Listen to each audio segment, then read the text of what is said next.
Hey guys, it's Monday morning. Morning ஏர்லியராகவே எந்திரிச்சிட்டேன்.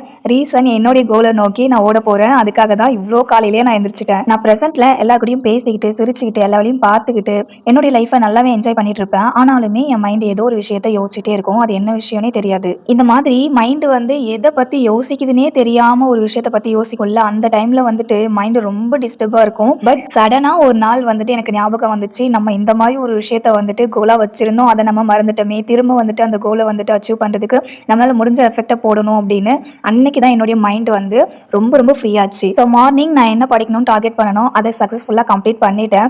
கொஞ்சம் வேலை மிச்சமாகட்டும்னு சொல்லிட்டு முந்தின நாள் நைட்டே வந்து ட்ரெஸ் வாஷ் பண்ணுறதுக்கு வாஷிங் மிஷினில் ட்ரெஸ் போட்டிருந்தேன். அந்த ட்ரெஸ் எல்லாம் காய போடலான்னு ஒரு ட்ரெஸ்ஸை காய போட தான் தெரியுது, ஒரு ட்ரெஸ்ஸில் கூட வந்துட்டு அழுக்கே போகலை. அப்புறம் எல்லாத்தையும் எடுத்துட்டு வந்து திரும்ப வாஷ் பண்ணுறதுக்கு வாஷிங் மிஷின்லேயே போட்டுட்டேன். அப்புறம் 2 நாளாக வந்துட்டு மாடிக்கே போகலை. அண்ட் செடிக்குமே வந்து தண்ணி ஊற்றவே இல்லை. அவங்களுக்குமே வந்து தண்ணி ஊற்றிட்டு பூ வந்து முந்தின நாளே பூத்து இருந்துச்சு போல இருக்கு. வெயிலில் வந்து கொஞ்சம் காஞ்சி போன போல இருந்துச்சு. ஆனால் அதுவுமே பார்க்கறதுக்கு ரொம்ப அழகாக இருந்தது.